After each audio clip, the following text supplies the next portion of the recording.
ನಮಸ್ಕಾರ ಮಕ್ಕಳೇ, ಶ್ರೀಮಂತ ಮನೆ ಪಾಠಕ್ಕೆ ಸ್ವಾಗತ. ಇದು CBSE ಕರಿಕ್ಯುಲಮ್ನ ಎಕನಾಮಿಕ್ಸ್ ಟೆಕ್ಸ್ಟ್ ಬುಕ್ನ 4th ಲೆಸನ್. ಅಫ್ಕೋರ್ಸ್ ಇದೇ ಲಾಸ್ಟ್ ಲೆಸನ್, ಗ್ಲೋಬಲೈಸೇಷನ್ ಅಂದರೆ. ಓಕೆ, ಇದಾದಮೇಲೆ ಇನ್ನೊಂದು ಪಾಠ ಇದೆ, ಅದು ಕನ್ಸ್ಯೂಮರ್ ಅವೇರ್ನೆಸ್ ಅಂತ. ಅದು it will be a part of your SEA. SEA ಅಂದರೆ ಏನು? Subject enrichment activity.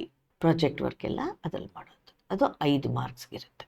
ಈ ಪಾಠಕ್ಕೆ ಬಂದರೆ ಗ್ಲೋಬಲೈಸೇಷನ್ ಅಂದರೆ ಏನು ಅಂತ ಬಂದರೆ ನಿಮಗೆ ಮುಕ್ಕಾಲು ಪಾಠ ಇದರಲ್ಲಿ ನಿಮ್ಮ ಇಂಟಿಗ್ರೇಟೆಡ್ ಸಬ್ಜೆಕ್ಟ್ ಆ್ಯಕ್ಟಿವಿಟೀಸ್ ಕೊಟ್ಟೋಗಿರುತ್ತೆ. ಓಕೆ, ಇದರಲ್ಲಿ ಪ್ರಾಜೆಕ್ಟ್ ವರ್ಕ್ ಮಾಡ್ತೀರಾ.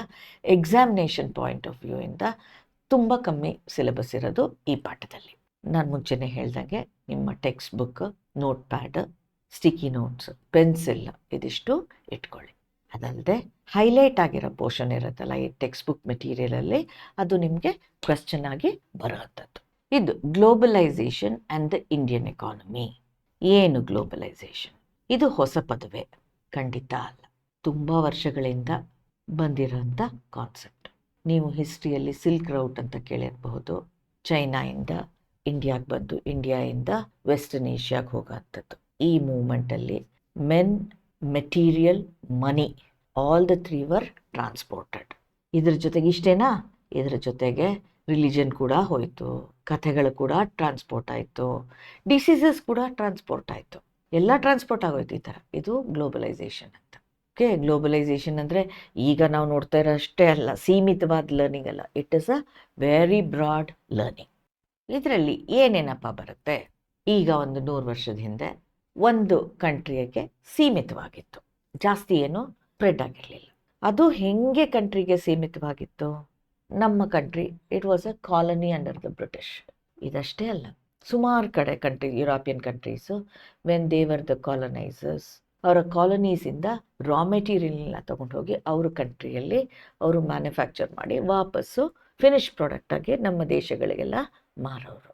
ಅಷ್ಟಕ್ಕೆ ಸೀಮಿತ ಆಯಿತು. ಅದು ಆದಮೇಲೆ ಬಂದಿತ್ತು ಕಾನ್ಸೆಪ್ಟ್ ಆಫ್ ಒಂದು ಕಂಟ್ರೀಲಿ ಒಂದು ಮ್ಯಾನುಫ್ಯಾಕ್ಚರ್ ಆದರೆ ಅದ್ರ ಕಂಟಿನ್ಯೂಯೇಷನ್ ಇನ್ನೊಂದು ಕಂಟ್ರೀಲಿ, ಅದ್ರ ಕಂಟಿನ್ಯೂಯೇಷನ್ ಮತ್ತೊಂದು ಕಂಟ್ರೀಲಿ ಅಂತ ಫುಲ್ ಸ್ಪ್ರೆಡ್ ಆಗಕ್ಕೆ ಶುರು ಆಯಿತು. ಇಲ್ಲಿ ಗೂಡ್ಸ್ ಮಾತ್ರ ಅಲ್ಲ ಮ್ಯಾನುಫ್ಯಾಕ್ಚರಿಂಗು, ಸರ್ವಿಸಸ್ ಕೂಡ ಶಿಫ್ಟ್ ಆಗ್ತಾ ಹೋಯಿತು. ನಾವು globalisation are production is arranged in very complex ways. ತುಂಬ ಕನ್ಫ್ಯೂಸ್ ಆಗುತ್ತೆ. ಹೆಂಗಪ್ಪ ಇಷ್ಟೊಂದು ಕನ್ಫ್ಯೂಷನ್ ಆಗುತ್ತೆ? ಈಗ ಫಾರ್ ಎಕ್ಸಾಂಪಲ್ ಒಂದು ಟೀ ಶರ್ಟ್ ಕೊಂಡ್ಕೋತೀವಿ ನಾವು. ಈ ಟೀ ಶರ್ಟ್ ಡಿಸೈನ್ ಅಮೆರಿಕದಲ್ಲಾಗಿರುತ್ತೆ, ಇದ್ರದ್ದು ಅಡ್ವರ್ಟೈಸ್ಮೆಂಟ್ ಫ್ರಾನ್ಸಲ್ಲಾಗಿರುತ್ತೆ, ಇದು ಮ್ಯಾನುಫ್ಯಾಕ್ಚರ್ ಮಾಡೋಕ್ಕೆ ಕಾಟನ್ ಈಜಿಪ್ಟಿಂದ ಬಂದಿರುತ್ತೆ, ಇದ್ರದ್ದು ನಿಟ್ಟಿಂಗ್ ತಮಿಳ್ನಾಡು ಹತ್ರ ಇರೋ ಒಂದು ಒಬ್ಸ್ಕ್ಯೂರ್ ಹಳ್ಳಿಲಾಗಿರುತ್ತೆ, ಇದ್ರದ್ದು ನೇಮ್ ಟ್ಯಾಗ್ ನಿಮಗೆ ಥೈಲ್ಯಾಂಡಲ್ಲಿ ಮ್ಯಾನುಫ್ಯಾಕ್ಚರ್ ಆಗಿರುತ್ತೆ, ಇದು ಮಾರ್ಕೆಟ್ ವರ್ಲ್ಡ್ ಓವರ್ ಆಗಿರುತ್ತೆ, ಇದರ ಅಕೌಂಟ್ಸು ಬೆಂಗಳೂರಲ್ಲಿ ನಡೀತಾ ಇರುತ್ತೆ. ಇದನ್ನೇ ಹೇಳಿದ್ದು ಕಾಂಪ್ಲೆಕ್ಸ್ ವೇಸಲ್ಲಿ ಅರೇಂಜ್ ಆಗಿದೆ. ಇದನ್ನೇ ನಾವು ಗ್ಲೋಬಲೈಸೇಷನ್ ಅಂತ ಹೇಳೋದು. ಈ ಗ್ಲೋಬಲೈಸೇಷನ್ಗೆ ಏನೇನಪ್ಪ ಫ್ಯಾಕ್ಟರ್ಸು? ಏನಕ್ಕೆ ಬಂತು ಗ್ಲೋಬಲೈಸೇಷನ್? ಮೊದಲನೇದು development of technology, information technology ಅನ್ನೋದು. ಎರಡನೇದು ಟ್ರಾನ್ಸ್ಪೋರ್ಟ್. ಓಕೆ, ಅದರಲ್ಲಿ ಟ್ರಾನ್ಸ್ಪೋರ್ಟ್ ಕಾಸ್ಟ್ ಕಮ್ಮಿ ಆಯಿತು, ಸ್ಪೀಡ್ ಆಫ್ ಟ್ರಾನ್ಸ್ಪೋರ್ಟ್ ಜಾಸ್ತಿ ಆಯಿತು. End of cold war. Cold war ಅಂದರೆ after the second world war, the world was torn between 2 entities.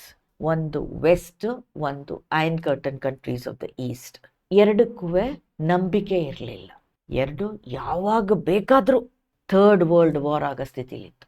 ಈ ಸಿಚುಯೇಷನ್ನ ಕೋಲ್ಡ್ ವಾರ್ ಅಂತ ಹೆಸರು. ಈ ಕೋಲ್ಡ್ ವಾರ್ 1980s ಇಂದ 1990s ಮುಗಿದು ಹೋಯಿತು. ಥರ್ಡ್ ವರ್ಲ್ಡ್ ವಾರ್ ಅನ್ನೋದು ನಡೆಯಲ್ಲ ಇವೆರಡು ಬ್ಲಾಕ್ ಮಧ್ಯ ಅಂತ ಗೊತ್ತಾಯಿತು.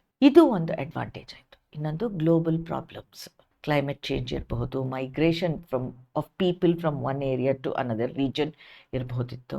ಕೆಲವು ಕಡೆ ಕೆಲವು ಮಿನರಲ್ಸ್ ಮುಗ್ದು ಹೋಗ್ತಾ ಇತ್ತು, ಬೇರೆ ಕಂಟ್ರೀಸಿಂದ ಆಮದು ಮಾಡ್ಕೋಬೇಕಾಗಿತ್ತು ಅವರು. ಇದೆಲ್ಲ ರೀಸನ್ನು ಗ್ಲೋಬಲೈಸೇಷನ್ಗೆ ಒಂದು ಕಾನ್ಸೆಪ್ಟ್. ಲಾಸ್ಟ್ ಒಂದು ಲಿಬ್ರಲೈಸೇಷನ್. ಲಿಬ್ರಲೈಸೇಷನ್ ಅಂದರೆ ಏನು? ಲಿಬ್ರಲೈಸೇಷನ್ ಅನ್ನೋದು ನಮಗೆ ಕಾಣಸಿಕ್ಕೋದು 1990s.